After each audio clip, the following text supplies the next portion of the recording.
Kita semua telah mengetahui bahwa Allah adalah satu-satunya Rabb atau Tuhan alam semesta yang menciptakan kita dan orang-orang sebelum kita, yang menjadikan bumi sebagai hamparan untuk kita mencari nafkah, dan yang menurunkan hujan untuk menyuburkan tanaman sebagai rejeki bagi kita.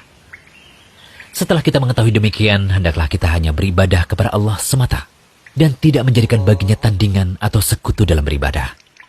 Allah Ta'ala berfirman yang artinya, Dialah yang menjadikan bumi sebagai hamparan bagimu dan langit sebagai atap. Dan Dia menurunkan air hujan dari langit, lalu Dia menghasilkan dengan hujan itu segala buah-buahan sebagai rejeki untukmu. Karena itu janganlah kamu mengadakan sekutu-sekutu bagi Allah, padahal kamu mengetahui. Surah Al-Baqarah ayat 22. Sahabat Ibnu Abbas radhiyallahu anhu yang sangat luas dan mendalam ilmunya menafsirkan ayat tadi dengan mengatakan, yang dimaksud membuat sekutu bagi Allah adalah berbuat syirik. Syirik adalah suatu perbuatan dosa yang lebih sulit atau sangat samar untuk dikenali daripada jejak semut yang merayap di atas batu hitam di tengah kegelapan malam. Kemudian Ibnu Abbas radhiyallahu anhu mencontohkan perbuatan syirik yang samar itu seperti demi Allah dan demi hidupmu wahai fulan, atau demi hidupku, atau kalau bukan karena anjing kecil orang ini, tentu kita didatangi pencuri-pencuri itu. Atau kalau bukan karena angsa yang ada di rumah ini, tentu datanglah pencuri-pencuri itu. Dan ucapan seseorang kepada kawannya misalnya, atas kehendak Allah dan kehendakmu. Juga ucapan seseorang seperti, kalau bukan karena Allah dan karena fulan. Akhirnya beliau radhiyallahu anhu mengatakan, janganlah engkau menjadikan si fulan sebagai sekutu bagi Allah dalam ucapan-ucapan tersebut. Semua ucapan ini adalah perbuatan syirik. Hadis riwayat Ibnu Abi Hatim. Itulah syirik.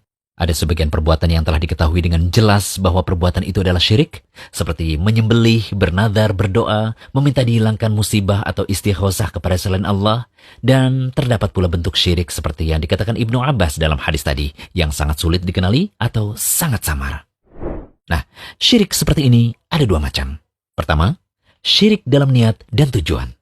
Ini termasuk perbuatan yang samar karena niat terdapat dalam hati, dan yang mengetahui hanya Allah Ta'ala.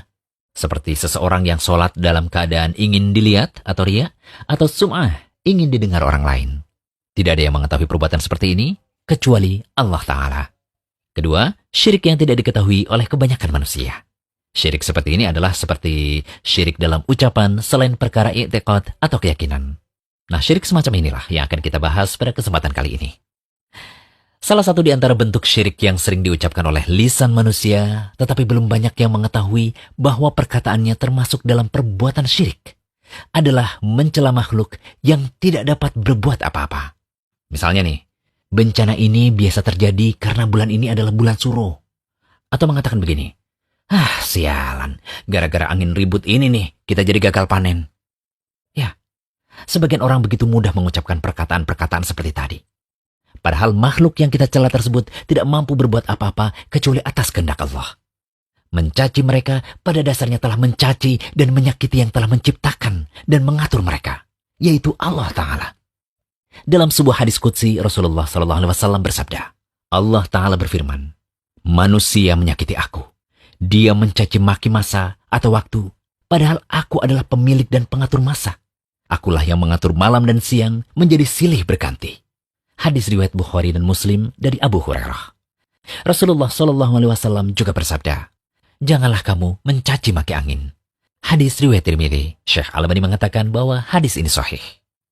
Dari dalil-dalil ini terlihat bahwa mencaci maki masa atau waktu, angin, hujan, dan makhluk lain yang tidak dapat berbuat apa-apa adalah terlarang. Larangan ini bisa termasuk syirik akbar atau syirik yang mengeluarkan seseorang dari Islam jika diyakini makhluk tersebut sebagai pelaku dari sesuatu yang jelek yang terjadi. Meyakini demikian berarti meyakini bahwa makhluk tersebutlah yang menjadi hal baik dan buruk. Dan ini sama saja dengan menyatakan ada pencipta selain Allah. Namun, jika diyakini yang menakdirkan adalah Allah, sedangkan makhluk-makhluk tersebut bukan pelaku dan hanya sebagai sebab saja, maka seperti itu termasuk keharaman, tidak sampai derajat syirik. Tapi apabila yang dimaksudkan cuma sekedar pemberitaan, seperti mengatakan, aduh, hari ini sangat panas sekali, sehingga kita menjadi capek. Nah, ucapan seperti ini tanpa tujuan mencela sama sekali, maka seperti ini tidaklah mengapa. Untuk itu, kita harus berhati-hati dalam berucap.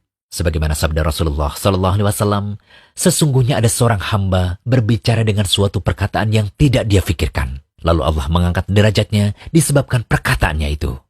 Dan ada juga seorang hamba yang berbicara dengan suatu perkataan yang membuat Allah murka dan tidak pernah dipikirkan bahayanya. Lalu dia dilemparkan ke dalam jahanam. Hadis riwayat Bukhari. Semoga pembahasan ini menjadikan kita lebih berhati-hati dalam berucap. Hanya Allah yang memberi taufik dan hidayah.